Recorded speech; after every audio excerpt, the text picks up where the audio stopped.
Presidente de la Central Comunitaria de Rondas Campesinas del Perú, la central más representativa y más antigua y más unitaria. Empezarle el saludo a todos y cada uno de ustedes de la Central General de Trabajo del Perú, la Central Malteguista. Mi saludo a todos los distinguidos asesores, compañeros que están en la mesa, compañeras y compañeros. Esta tercera asamblea extraordinaria que realizan ustedes es de muy importancia para las rondas campesinas, donde estoy seguro que el día de hoy se hará un amplio análisis de la situación que vienen atravesando cada uno de ustedes, como también el pueblo peruano.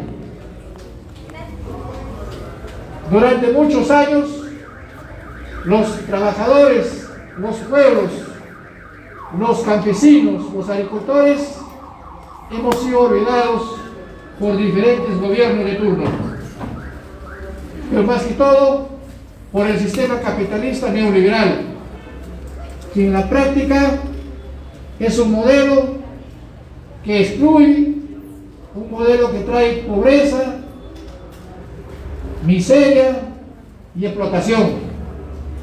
Un modelo que se expropia de la propiedad de las tierras de las comunidades campesinas. Un modelo que saquea nuestros recursos naturales, como nuestro oro, nuestro cobre, nuestra plata y todos los recursos naturales. Un modelo que trae como consecuencia cada día más abandono a la agricultura familiar, que es que garantiza la alimentación para el consumo interno. Por eso creo que es importante esta tercera asamblea extraordinaria que ustedes realizan, porque ustedes juegan un papel importante en el país.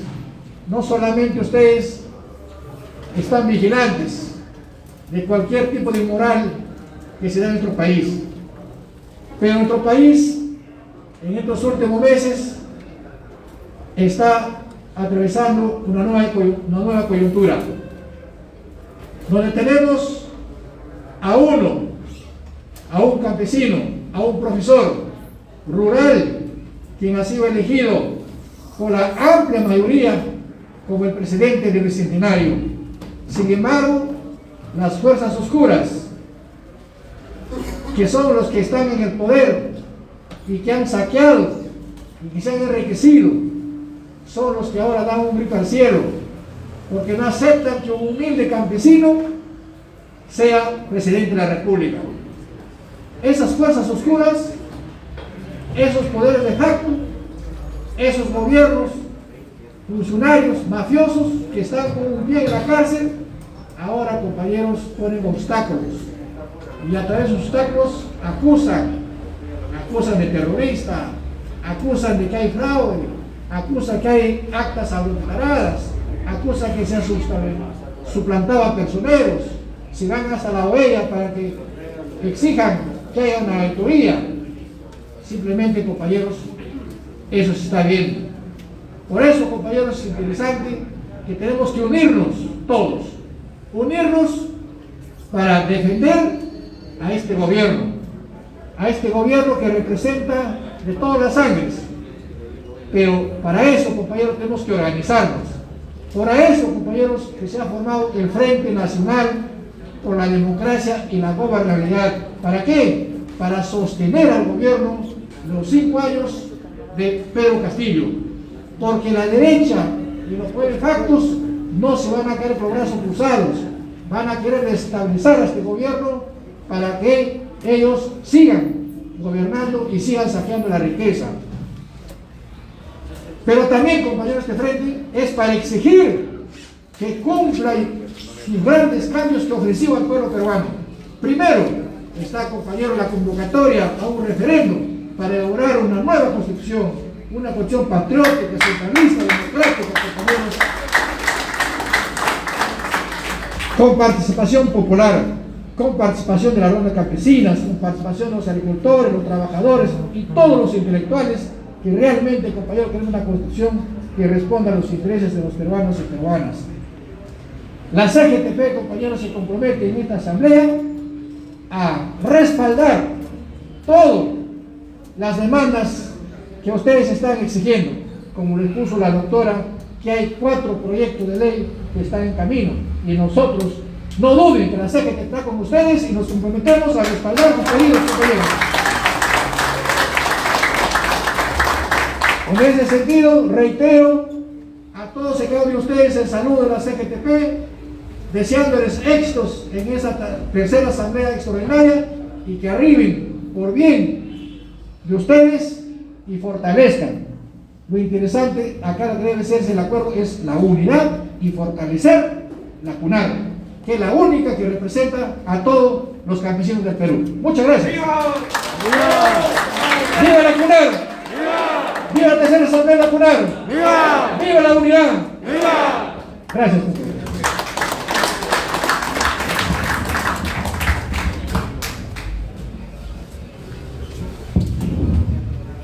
Muchas gracias al hermano de CGTP. Seguidamente vamos a ir a la parte más importante, por el cual las rondas campesinas hemos enarbolado la bandera de una nueva constitución plurinacional del Bicentenario, y también los votos que pretenden anular han sido justamente por la nueva constitución política del Perú. Y por eso han votado en los lugares donde hay minería transnacional, para que de una vez por todas se cambie la constitución nefasta, la constitución elaborada por un japonés. Por eso, para que pueda ilustrarnos el camino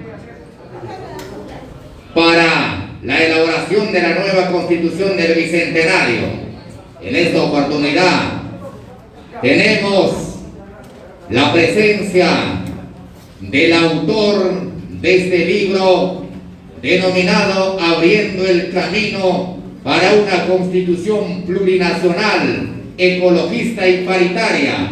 En esta oportunidad, a un aliado de las rondas campesinas, el doctor Duberlí Apolinar Rodríguez Pinero. Vamos a felicitarle con fuertes y calurosos aplausos. Por 30 minutos, doctor, su exposición. Hermanas ronderas, hermanos ronderos,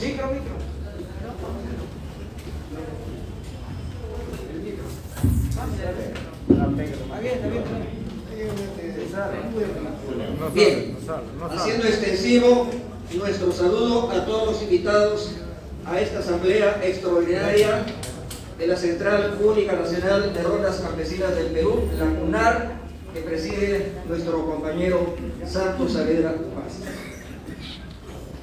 Bien, yo voy a hacer una introducción antes de abordar el tema de la nueva Constitución, con apreciaciones de carácter político que ya se han mencionado algunas, pero las quiero remarcar.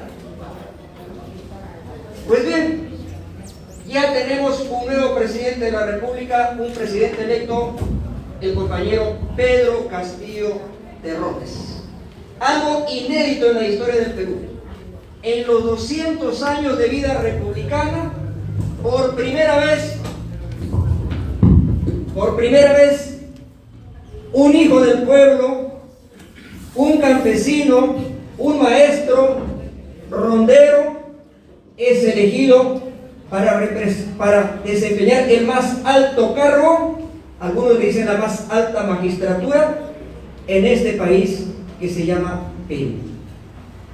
Después de 200 años, los excluidos, los maltratados, los marginados, los olvidados, han logrado que uno de ellos logre la presidencia de la República. Obviamente también hacemos una excepción. No podemos dejar de reconocer a un hombre que obviamente no llegó al poder en elecciones, porque estoy hablando de las elecciones. Llegó al poder con un golpe militar patriótico nacionalista. Me refiero a mi paisano, el general Juan Sin Miedo, Juan Velasco Alvarado, que hizo la reforma agraria que permitió levantar la cabeza a los campesinos, y que ahora con las rondas campesinas también los campesinos levantan su cabeza para no agacharse ante nadie. Entonces, estos gobernantes que en 200 años han sido dueños del país, ¿a quiénes han servido? ¿Al servicio de quiénes han estado? Han estado al servicio principalmente del imperialismo norteamericano y al servicio de las clases dominantes. Estos presidentes han sido en la práctica mayordomos del gran capital. Mayordomos del gran capital. No voy a hacer una revisión histórica de todos los gobiernos. Simplemente me quiero remontar a la década del 90. En 1992, con el autogolpe cívico-militar del señor Alberto Fujimori, se implementó el neoliberalismo, que es una maldición para el pueblo. Pero también ese neoliberalismo fue producto de una traición del propio señor Fujimori. Acuérdense ustedes quiénes fueron candidatos a la presidencia de la República el año 90. Vargas Llosa y Fujimori. Yo salía ya de ser diputado en el Congreso de la República de aquel entonces, con Daniel Hidrogo, que fue el primer presidente de la CUNAT de Cuyumalca de Chota, y que con él promovimos la primera ley de reconocimiento de rondas campesinas en 1986, 10 años después que se habían formado las rondas, la primera ronda, el 29 de diciembre de 1976, en la estancia de Cuyumalca, provincia de Chota, departamento de Cajamarca. En esas elecciones del 90, ¿quién es el que proponía un show? ¿Quién es el que proponía implementar una política neoliberal? ¿Fujimori o Vargas Llosa? Vargas Llosa. Y Fujimori más bien prometía lo contrario. Y por eso es que hasta yo voté por Fujimori. ¿Por qué? Porque había que cerrarle el paso al neoliberal de Vargas Llosa. Incluso el primer gabinete de Fujimori fue un gabinete progresista. ¿Se acordarán? Ministra de Educación, Gloria Helfer. Ministro de Agricultura, Amat y León. Gente de izquierda progresista. Pero, ¿qué hizo Fujimori el 5 de abril del 92? Cerró todos los poderes del Estado, dio el golpe militar, cívico-militar, se adueñó del poder, cerró el Tribunal Constitucional, en esa época se llamaba Tribunal de Garantías Constitucionales. ¿Y qué política implementó?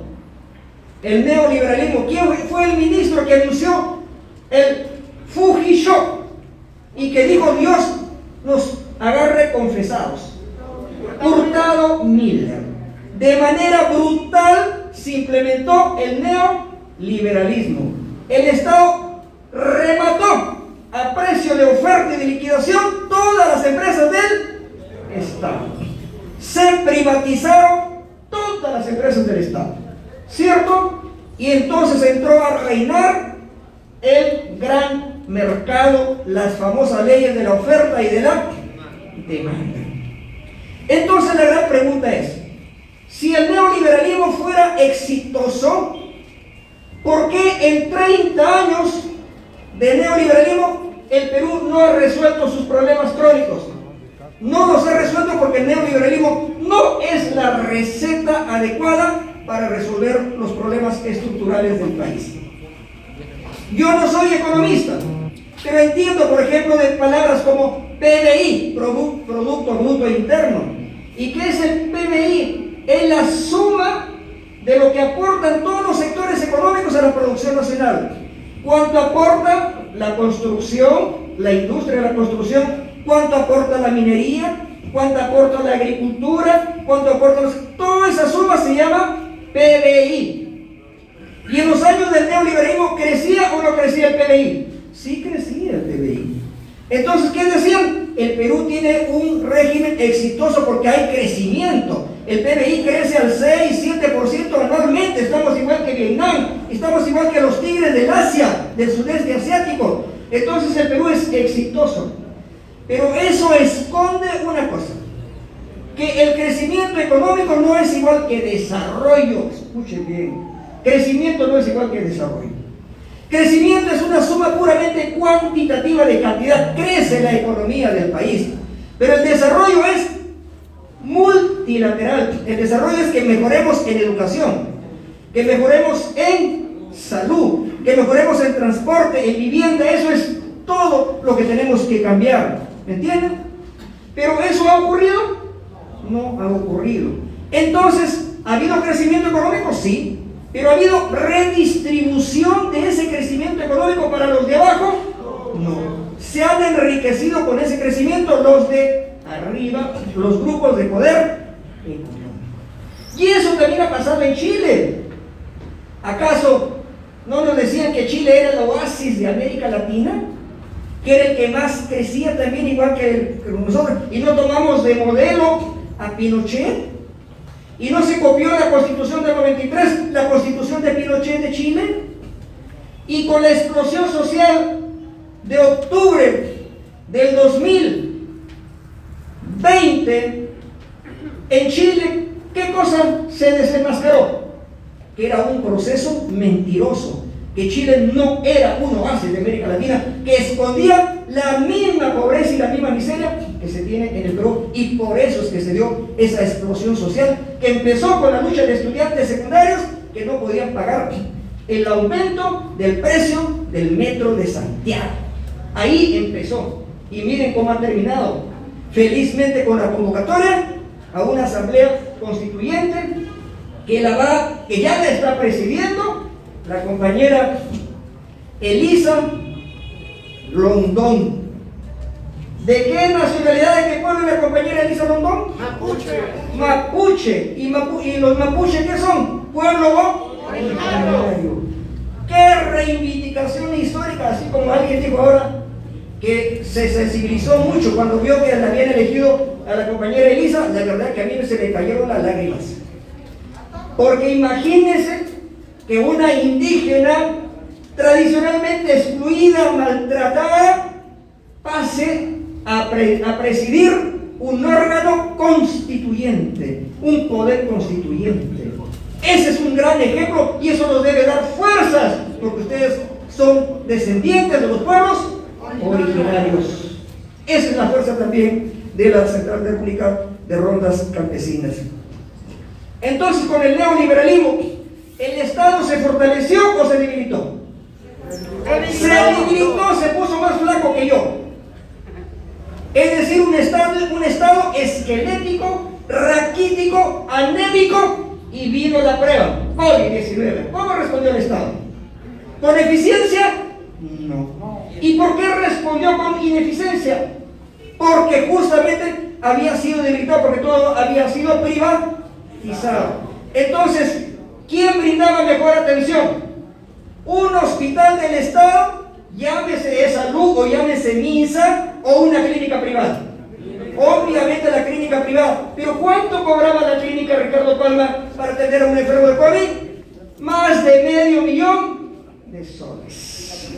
He ahí la diferencia entre el servicio de salud que brinda un sector privado y que brinda el Estado. El servicio de Estado, inútil, no sirve para nada. El sector privado sí, pero ¿quién lo puede pagar? Los que tienen seguro privado caro o los que tienen ahorros muy altos, ¿cierto? Esa es la diferencia, digamos, entre ese Estado neoliberal con lo que deberían tener. Pues bien, ¿qué más puedo decir? En estas elecciones, un maestro que proviene de la serranía de Cajamarca ha ganado las elecciones, y me copio lo que ha dicho alguno. Los Atahualpa vencieron a los Pizarro. Los Atahualpa vencieron a los Pizarro. Y además Dos escritores famosos han habido en los últimos tiempos en el Perú. Vargas Llosa, premio Nobel de literatura, aunque para mí de verdad que no es un gran escritor. Vargas Llosa, ¿y quién? José María Arguedas. ¿Quién ha ganado? Ha ganado José María Arguedas estando muerto. Porque estas elecciones han reivindicado al Perú profundo, al Perú de todas las sangres, de todos los colores, de los que nos habló nuestro taita, nuestro padre José María Arguedas. Y cuando construyamos una nueva constitución, será un homenaje especial a José María Arguedas.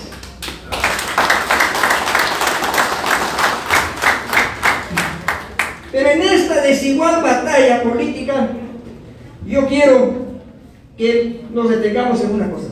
La derecha y la derecha, pues obviamente por su interés de clase se juntan todos. Pero, ¿quién representa a la derecha en materia empresarial en el Perú? La CONFIEP. Pero, aunque les parezca raro, la CONFIEP estuvo un poco inactiva en estas elecciones. ¿Por qué? Porque carga con un pasivo de haber apoyado anteriormente en la campaña electoral del fujimorismo y está también procesada, ¿cierto? Hay muchos dirigentes de la CONFIEP procesados. Pero ¿quién asumió la representación directa de la derecha? Dos grupos, porque tienen que saberlo, compañeros, porque tenemos que rechazarlo y repudiarlos. Ese grupo fue el grupo Romero, dueño del Banco de Crédito. Ese grupo es el que ha alimentado principalmente la campaña económica de la derecha. Y como ellos controlan la compra de los alimentos, ¿a través de qué empresa? De Alicorp. Ellos son los que importan la harina, los fideos, el aceite. Y miren, para ejercer un terrorismo económico, para desacreditar la candidatura de Castillo, por ejemplo, ¿qué ha pasado? El aceite costaba 6 soles 50. ¿Y a cuánto aumentó? A 9 y a más soles. Los insumos, los aranceles y los fletes no han subido. ¿Y entonces por qué tenía que subir el aceite? Porque justamente es una maniobra para meterle miedo a la gente y decirle: mira, si ya subió el aceite y si vas a votar por Castillo va a venir el comunismo, entonces no votes. Esa es una maniobra especulativa donde ellos son los que vuelven a ganar más, pero además le meten miedo a la gente. Entonces Alicorp, que es propiedad del grupo del Banco de Crédito de los Romero, son pues una sarta de sinvergüenzas que han pretendido usar su poder económico para chantajear al pueblo para que no voten por el compañero Pedro Castillo. ¿Quién más ha estado detrás de todo esto? Una familia de la aristocracia peruana. ¿Saben cómo se llama esa familia? De la rancia oligarquía, la familia Miró Quesada. ¿De qué cosa es dueño la familia Miró Quesada? Del periódico más antiguo, el más importante del país, El Comercio. ¿Y qué más? Los canales de televisión como Canal N, Canal 4, América Televisión, Cuarto Poder y todos los periódicos, El Ojo, El Bocón, etcétera, etcétera, ¿o no? Estos grupos, este grupo es el que alimentaba el anticomunismo, el miedo al comunismo. Y aquí les voy a decir una cosa: compañeros, no se asusten cuando les hablen a ustedes de comunismo o de socialismo. Miren ahí a mi derecha, ¿quién está en ese cuadro? José Carlos Mariátegui. José Carlos Mariátegui, ¿fue de derecha o fue comunista? Fue comunista. ¿Quién es el poeta más grande del Perú? ¿Quién es nuestro Cholo universal? César Vallejo. César Vallejo fue comunista. ¿Quién más? José María Arguedas fue comunista. Entonces, si esto es así, ¿por qué nos tienen que meter miedo? A mí me da un poquito de, ¿cómo podría decir?, de gracia cuando le preguntan a Castillo: ¿tú eres comunista? Y dice: no soy comunista. Está bien que no sea comunista, pero que no sea anticomunista. Porque si dice que es anticomunista, se pone al mismo nivel de la derecha. Y no le tengan miedo a la palabra comunista, porque ¿qué ha pasado en Chile, nomás cerquita? En las últimas elecciones que se ha elegido a la Asamblea Constituyente, ¿a quién se ha elegido alcaldesa de Santiago Presidencial de Chile, a una comunista, y se ha reelegido a Jadue, que es otro compañero comunista en la municipalidad de La Recoleta, y él probablemente va a ser el candidato presidencial de la izquierda, y es probable que Chile tenga un presidente comunista. Y si nos vamos a España, ¿quién gobierna ahorita España? Un partido que se llama PSOE, Partido Socialista Obrero Español, que lo dirige, o que su dirigente es ahorita Pedro Sánchez, que es el presidente de gobierno, porque no hay presidente de la República, es presidente del Consejo de Ministros. Y en ese gobierno de España, que no es comunista, hay una alianza con los comunistas, y el compañero Alberto Garzón es ministro de Consumo del gobierno de Pedro Sánchez, que es un gobierno socialdemócrata en España. ¿Y quién es Alberto Garzón? Es un dirigente comunista. Claro que en España no les van a meter miedo con comunistas, ¿ya? Porque la gente ya tiene cultura política. Pero aquí, aprovechándose de la despolitización de la masa, le meten miedo con el comunismo. No hay que tener miedo, porque esas personas han sido luchadoras. José Carlos Mariátegui, comunista, que fundó la CGTP, que el compañero Jerónimo que acaba de hablar. Él fundó la CGTP. Él la dejó como herencia a los trabajadores, la CGTP, un comunista, José Carlos Mariátegui. Entonces, no asustarnos, compañero, por eso. No asustarnos, sino que es una campaña diabólica, tenebrosa de la derecha para desprestigiar al pueblo y para desprestigiar a la izquierda. Segundo tema. Bueno, es cuestión de días, es cuestión de formalidad para que proclamen a Castillo. ¿Ustedes creen que ya terminó la batalla? ¿Ya terminó la guerra? No. ¿Qué va a pasar? Derrotado el golpe militar. ¿Ustedes creen que era mentira lo del golpe militar? Era una verdad. De las tres ramas de la Fuerza Armada, Ejército, o sea, terrestre, Marina y Aviación, ¿cuál de esos tres sectores estaba metido en el golpe? La Marina. ¿Y por qué la Marina está metida en esa maniobra golpista? Porque de las Fuerzas Armadas de las tres ramas, desgraciadamente la Marina es la más reaccionaria, es la más conservadora y es la más racista. En los oficiales de la Marina nunca van a encontrar ustedes un almirante que sea negro. Nunca van a encontrar un almirante que sea cholo, ni menos que sea indio. Porque son racistas. Deben ser solamente blancos. Claro, soldaditos, sí, pues, porque para que estén al servicio de los... Y de ahí, de esa Marina, sale este almirante retirado que ha salido elegido congresista y que dice que lo van a promover como presidente del Congreso para que si hay vacancia, él asuma la presidencia. Jorge Mon. Ese sector de la Marina estaba empujando el golpe y maniobrando ¿quién? Ese agente de la Central de Inteligencia Americana de la CIA norteamericana que se llama Vladimiro Montesinos. ¿Cuántas llamadas de teléfono con el teléfono fijo, con el teléfono de los policías de la Marina? Porque es base naval de la Marina donde está preso Montesinos. Desde ahí nos estaba armando todo. Desde ahí no le decían a uno de los interlocutores que vaya a la embajada norteamericana y que entregue las pruebas presuntas del fraude. ¿Para qué? Para que Estados Unidos se comprometa en el golpe. Pero Biden, que recién ha ingresado, ni sonso pues, no se compró el pleito.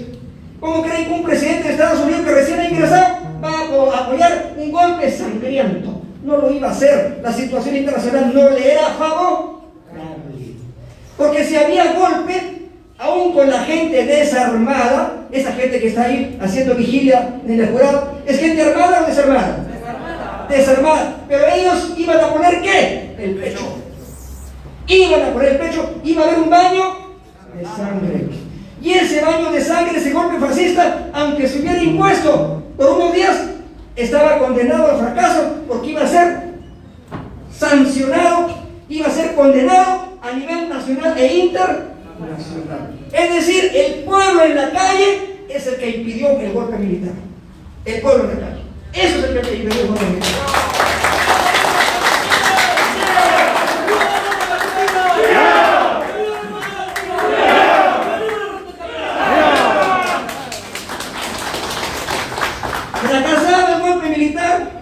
¿Qué han hecho? Han hecho payasadas, como esos 3 chiflados que se vino a Washington a tocar la puerta de la OEA para que se haga una auditoría internacional. Quieren repetir lo que hicieron en Bolivia con Evo Morales. Pero como Estados Unidos ya le había bajado el dedo al Fujimorismo, ya no se metieron. Y fue una completa payasada ese viaje a los Estados Unidos. Pues bien, entonces, si eso ya está perdido, ¿a qué juegan ahora? ¿A qué juega la derecha? Juega a lo que se llama el golpe blando, porque el golpe duro es el militar, pues, el sangriento. El golpe blando utiliza política, utiliza diplomacia, utiliza maniobras. ¿Y a qué están jugando con el golpe blando? Bueno, ya Castillo, bueno, pues ya se va a juramentar.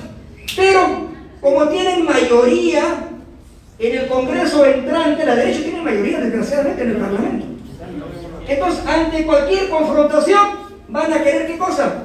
Declarar la vacancia de Pedro Castillo. Puede ser que le estén calentando la oreja a la compañera que es vicepresidenta, ¿cómo se llama? Ya, a la compañera Boluarte. Espero que ella no se preste a ese juego, porque también muchos somos víctimas del virus del poder, no solamente el virus del COVID-19. Mucha gente le atrae el virus del poder. Muchos tenientes alcaldes quieren que lo bajen al alcalde para ellos asumir la alcaldía. Muchos vicegobernadores regionales quieren que lo bajen al gobernador para ellos asumir, porque esa es la mentalidad que lamentablemente a veces persiste. ¿Cuántos quisieran también bajarlo a Santos Savera para ellos asumir? Aunque como no gana nada, difícil que lo quieran bajar. Miren, bueno, ¿y qué pasa si lo bajan a Castillo? Ya entra la compañera Dina Boluarte. Y si Dina Boluarte sigue en la línea de Castillo, ¿qué va a pasar? La van a volver a querer bajar, pues. ¿Para qué? ¿Para que entre de presidente quién? El presidente del Congreso, que sería un derechista. Entonces asume la presidencia del Congreso un derechista y luego la se larga y luego ya convocarán las elecciones cuando se les dé la gana. Es decir, ojo compañeros, la derecha no se va a resignar a perder el poder. Lo va a tratar de recuperar a como dé lugar. ¿Ustedes saben que un partido de fútbol se gana en la cancha o se gana en la mesa? Se gana en la cancha. Messi hace goles o no hace goles, pues. Neymar hace goles o no hace goles. Cuevan que patea arriba, pero no importa, de repente hace goles, ¿no? Pero ¿qué pasa? La derecha ya perdió el partido en la cancha, pero ahora lo quiere ganar en la mesa. Ya olvidémonos del golpe blando. ¿Cuál es la otra maniobra que está impulsando la derecha ahorita? Está impulsando un enfrentamiento entre Pedro Castillo y Perú Libre. Perú Libre es el partido que ha ganado las elecciones, compañeros, eso es la verdad. Es el partido que ha ganado, es el partido de gobierno. ¿Y quién le dio la candidatura a Pedro Castillo? Le dio Perú Libre. Entonces ahora la derecha, ¿qué alimenta? No, dejémoslo a Pedro Castillo sin partido. Que Castillo se pelee con Perú Libre, ¿y eso qué significa? Que se pelee con Cerrón. Entonces, partido quebrada la unidad entre Castillo y Cerrón, Castillo es más indefenso. Porque entre otras cosas, a nivel parlamentario, la mayoría de parlamentarios de Perú Libre siguen a la línea digamos, son candidatos propuestos por Pedro Castillo, no, son candidatos propuestos por Perú Libre. Es decir, la bancada parlamentaria se dividiría de inmediato. Entonces, la situación del presidente Castillo se fortalecería o se debilitaría. Se debilitaría.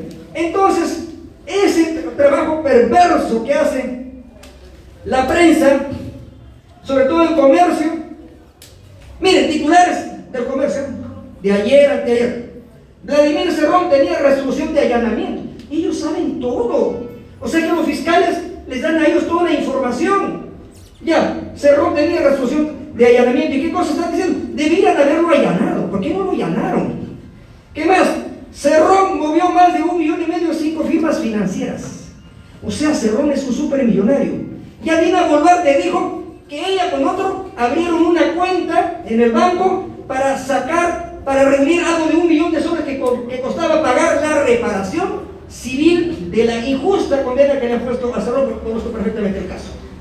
Entonces, como se ha juntado ese dinero, como cualquier colecta que se puede hacer abierta, pública, transparente, luego se cierra la cuenta, pero para el comercio es lavado de activos. Entonces que lo metan preso a Cerrón. Ya, ¿qué más? Fiscal sostiene que los dinámicos del centro financiaron la campaña de Perú Libre. Entonces la campaña de Pedro Castillo ha sido financiada por una organización criminal. Y si ha sido financiada por asociaciones, hay que meterlo preso a Castillo y a Cerrón. ¿A qué apunta toda esta basura? A eliminar a Castillo y a eliminar a Vladimir. Entonces no nos dejemos llevar por lo que dice esta gente del grupo Miró Quesada. ¿Y quiénes son por lo Miró Quesada? Son una familia aristócrata que se han dañado de todos los medios de comunicación, de las ondas electromagnéticas que son concesionadas por el Estado, ¿ya? Y quiere hacer esto que les acabo de mencionar, pero no más para que se den cuenta, digamos, demuestra un botón. ¿Qué pasó cuando ya ha ido, digamos, avanzando en la pandemia, la cuarentena del COVID-19? Una señora que es del cogollo de los Miró Quesada, Maki Miró Quesada. ¿Qué dijo doña Maki Miró Quesada? En un artículo que escribe en uno de sus diarios, en Perú 21. Dice, está hablando de su empleada, de la empleada doméstica. Dice, suerte dirán algunos, o darse, ¿no? Salvo que al segundo día, la hija de puta del ama de llaves, 15 años con nosotros, tratada como familia, con salario de ministro, se zurró en la cuarentena porque dijo, es mi día de Franco y mi derecho no me lo va a quitar nadie. Entonces dice, me quedé con la casa de 3 pisos, el parque de 20 hectáreas, los 3 perros y el marido de 80 años. Miren cómo le insultaba a su empleada. Maki Miró Quesada. Ese es el lenguaje que ellos hablan. Ellos menosprecian, humillan a la gente humilde. Esa es la catadura moral de los Miró Quesada. ¿Alguien duda de esto? No. Entonces, por eso que muchos la trataron de guachafa, la superficialidad de Maki Miró Quesada. En fin, esas son las cosas que se mantienen. Luego, ¿por qué ahora el comercio quiere chantajearlo a Castillo? Porque ahí viene, ustedes han escuchado hablar de la palabra Maquiavelo. Eso es algo maquiavélico, dice, ¿no?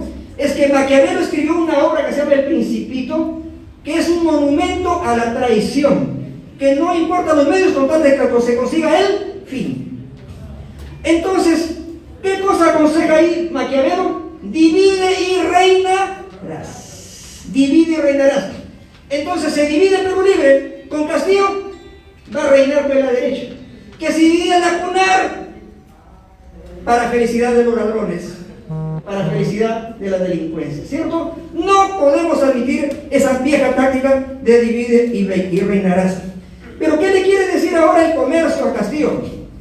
Mira, si tú rompes Castillo con Cerrón, puede ser que yo te apoye. ¿Me entienden? Es un chantaje, es una extorsión. Pero ustedes me dirán, ¿y cuál es la gran preocupación que tienen los medios de comunicación? Porque entre Castillo con sus banderas primigenias, en que tendrán que revisarse los contratos de concesión de las ondas electromagnéticas que se usan para la radio y la televisión. Pero, por ejemplo, ¿qué ha pasado? Este Congreso ahorita ha aprobado una ley que regula la publicidad estatal. La ha moderado un poco nada más, pero aún así el Consejo de la Prensa Peruana cuestiona aprobación de modificaciones en la Comisión de Transportes. ¿Y qué cosa está en juego? Yo, miren compañeros, si yo estuviera en la actividad privada, pongo una tienda, un negocio, si quiebro, mala suerte porque ven. No voy a pedir al Estado a que me salve de la quiebra. Pero cuando una empresa de la derecha, del gran capital, quiebra, ¿creen que se queda ahí? No, le piden al papá Estado para que lo salve. Así lo han hecho con el programa Reactiva Perú. Pero la otra pregunta es, ¿de qué vive Radioprogramas? ¿De qué vive Canal 4? ¿De qué vive Panorama? ¿De qué vive Panamericana Televisión Latina? ¿De qué vive? De la publicidad. ¿Y quién es su principal cliente de la publicidad? ¿Particulares o el Estado? El Estado, compañeros, les paga millones de millones anualmente. En otras palabras, nosotros le pagamos a los sueldos fabulosos que ganan esos periodistas que todos los días atacan a Castillo y atacan a Cerro. Entonces lo que está en juego para ellos es la publicidad del Estado, la gran teta de la publicidad estatal. Sin esa publicidad ellos, para someterlo a sus caprichos, ¿cierto? Y otra cosa, por ejemplo, para que vean el racismo que hay detrás de todo esto. Miren, una señora Rocío del Prado Pinasco, también de la aristocracia limeña, que dice para Castillo, miren, escuchen: nunca serás gobierno serrano, terruco y asno. Nunca serás gobierno serrano, terruco y asno. La mitad del país pensante y democrático lo habitaremos. El Perú no se convertirá en otro satélite del chavismo. Ese es su modo de pensar. Entonces, todavía queda una duda de que hay que estar con buenos ojos de amigos del Canal 4, de Canal 5, del comercio. Compañeros, quítense la mente, ellos son enemigos del pueblo. Son enemigos del pueblo.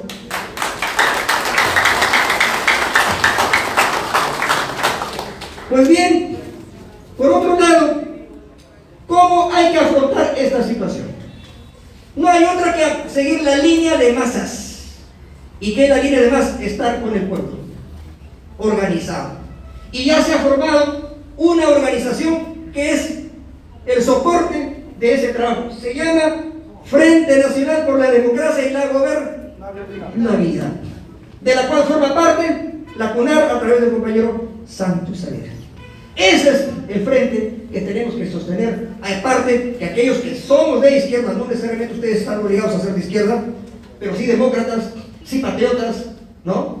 Entonces también tenemos que promover la unidad de la izquierda, porque al final, ¿qué va a hacer la derecha? Quieren ollantizar a Pedro Castillo. ¿Y qué es ollantizar a Pedro Castillo? Que Pedro Castillo traicione como Ollanta, porque Ollanta se fue a Cajamarca y dijo: agua sí, oro no. Pero una vez que ganó, una vez que Nadine Heredia fue invitada por el comercio para que se fotografíe para su revista de pituquería, ellas, y le hicieron poner 5 vestidos de lujo en Palacio de Gobierno, ya la pobre Nadine pensaba que era de los Miro Quesada. Se aristocrizó y de paso su marido se entregó en cuerpo y alma a la derecha. Y con su gobierno se quiso imponer a balas el proyecto minero Conga. ¿Han habido muertos o no han habido muertos en el minero Conga? Sobre todo en Celentín. ¿Producto de quién? Del traidor de Ollanta Humala. Ollanta Humala incluso era amigo de Hugo Chávez. Hugo Chávez le ayudó en su campaña. Inmediatamente tomó el poder, lo traicionó. Se puso del lado de la confianza. Se puso del lado de la derecha. Entonces, ellos, con esa experiencia de Ollanta Humala y de Toledo, porque Toledo también ha sido cholo, más cholo todavía que Humala, y más cholo que Castillo.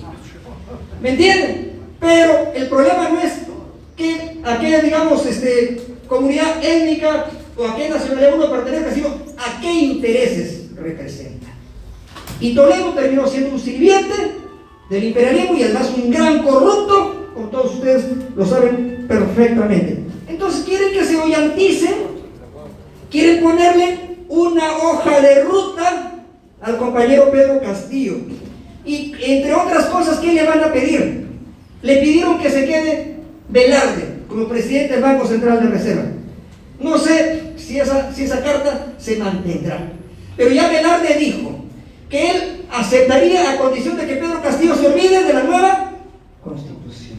Y yo dudo que el compañero Pedro Castillo acepte semejante propuesta, porque sería traicionar. Sería traicionar. ¿Qué más le van a pedir? Que nombre un ministro de Economía que ellos le propongan. Un ministro de Economía que tenga el visto bueno del Banco Mundial y del Fondo Monetario Internacional para garantizar el programa neoliberal. ¿Para eso hemos votado, compañeros? No. Esperamos que el compañero Castillo rechace frontalmente eso, porque si no sería una desgracia, sería una tragedia. Pero para que no se sienta él solo y responda con fuerza, tenemos que estar respaldándolo, como lo estamos haciendo, generosamente, sin pedir nada a cambio. Los ronderos nunca han pedido nada.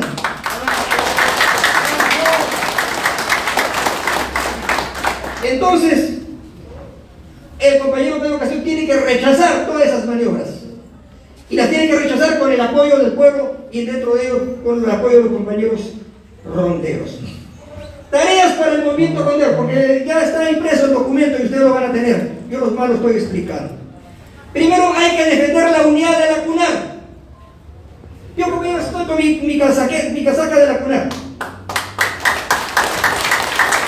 y no me la he puesto por moda ni por pose, ni mi sombrero, porque yo soy campesino. Yo soy de origen campesino. Yo nací en la Jalca de Huancabamba, en Piura, y me quería igual que cualquiera de ustedes de campesino. Así que no tengo ningún, para mí no es una pose. Yo ando con la ronda, como saben perfectamente ustedes, por eso que me andan invitando a cada rato, pero voy a tener que convencer a mi esposa, que al final es la que decide si viajo o no viajo. Bueno, entonces hay que defender la unidad de las rondas, como la niña de nuestros ojos, como la niña de nuestros ojos. Y aquí tenemos que decir, pues, ¿quién está atentando contra la unidad de la CUNAR? Un señor que se llama Víctor Vallejos Tinoco, que se hace llamar presidente de la CONAR, de la Confederación Nacional de Rondas Campesinas. Ya no le cambió de central a confederación, CONAR. Pero ¿cuál es el problema? Que se ha puesto como anillo de seguridad de Pedro Castillo. Y yo le pregunto, ¿ese señor hace asambleas como esta? ¿Tiene bases? No tiene, pero oportunistamente se ha aparecido y se ha pegado ahí como garrapata alrededor del entorno de Pedro Castillo. Y ese es el que le dicen, no te reúnas con la CUNAR. ¿No? ¿Y ellos por qué están ahí? No están como ustedes, ellos están por cargos. Ellos trabajan para el Ministerio del Interior. ¿Ya? Ellos apoyan a los grupos de autodefensa. En cambio, la CUNAR, por ejemplo, como la compañera Raquel Irigoyen del IDS, que es la que trabaja también apoyándonos, ¿qué hemos formado, compañeros? Por iniciativa de la CUNAR, hemos formado la red de pluralismo jurídico conformada por abogados con mucha experiencia. Tenemos 20 abogados, estoy yo, el compañero Hernán Ruiz Arias de Piura, Luis Ceballos de Piura, Pablo Ilome de Huancayo, ya todos jubilados, y estamos defendiendo a todos los ronderos que están siendo perseguidos. Y con ese equipo, trabajando en equipo, hemos logrado traer abajo la condena contra los ronderos de Cajamarca, cuando les habían puesto 30 años de cárcel. Ya la trajimos abajo esa sentencia. Y acabamos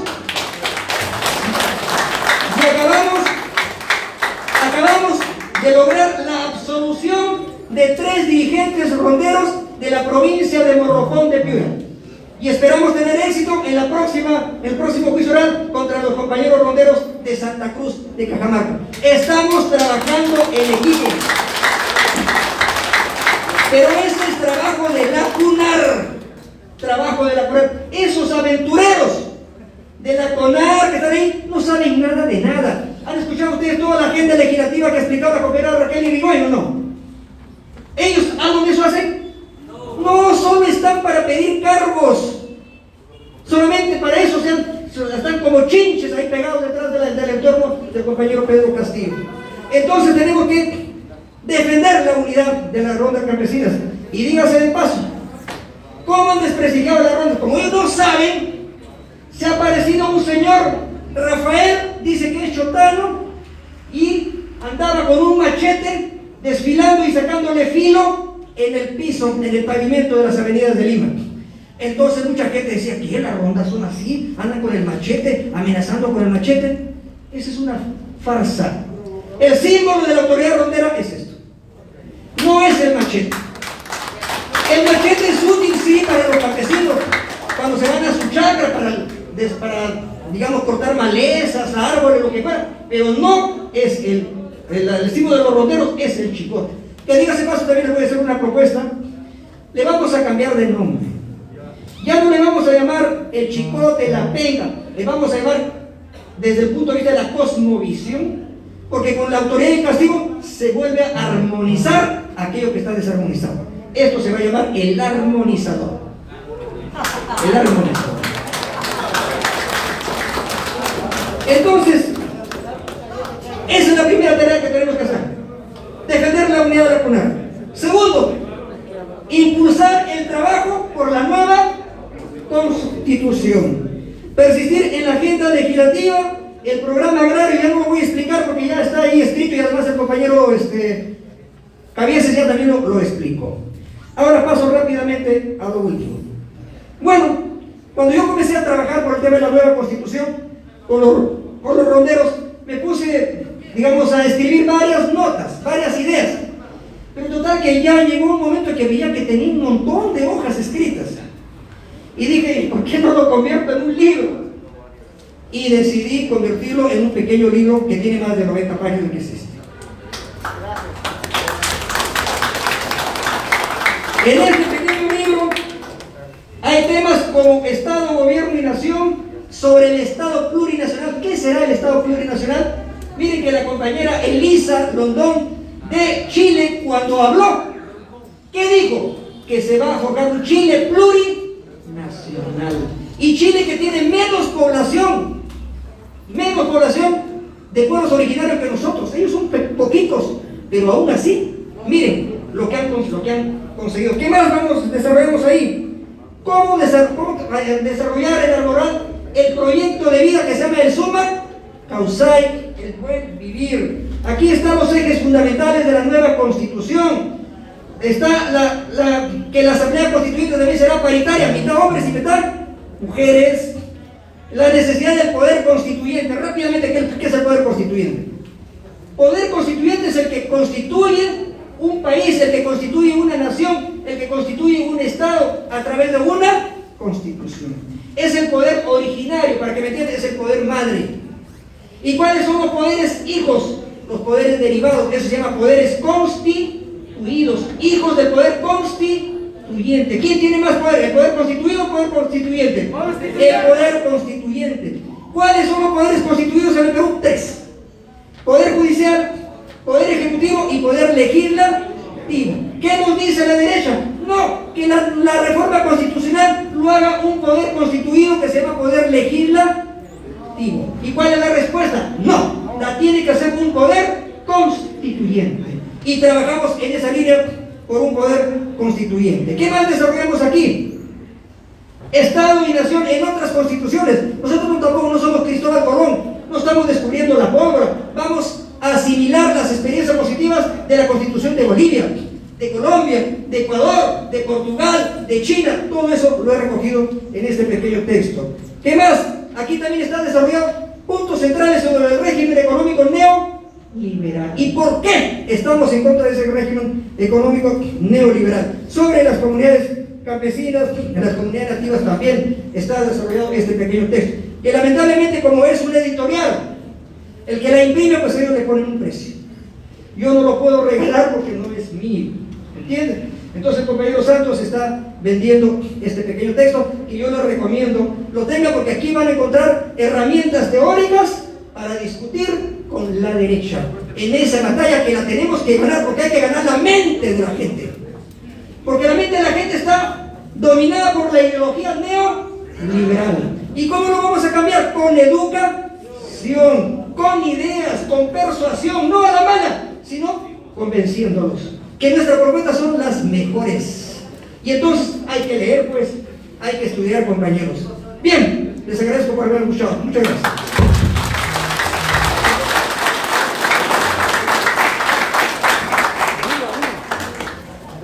¡Viva la ronda campesina! ¡Viva la CONAR Perú! ¡Con la fuerza moral rondera la mafia! ¡Venceremos! ¡Con la fuerza moral rondera la delincuencia! ¡Venceremos! ¡Con la fuerza moral rondera a los antipatriotas! ¡Venceremos! Fuertes y calurosos aplausos, hermanos y hermanas ronderas a nivel nacional. Agradecemos al doctor Duverly por esta excelentísima ponencia. Como dice, tenemos que ganar la batalla en la mente, en la conciencia de los peruanos. Para esta forma pueda instaurarse de una vez por todas una nueva constitución plurinacional del bicentenario, con el cual el Perú tiene que lograr la segunda independencia de la colonia, de la mafia, de la corrupción, y para ello los ronderos seremos los protagonistas. Hermanos, en esta oportunidad también nos acompañan dirigentes de otras organizaciones que también se suman, y tenemos que unir esfuerzos para construir el Perú de todas las sangres. Es así, vamos a invitar para que puedan dar un breve saludo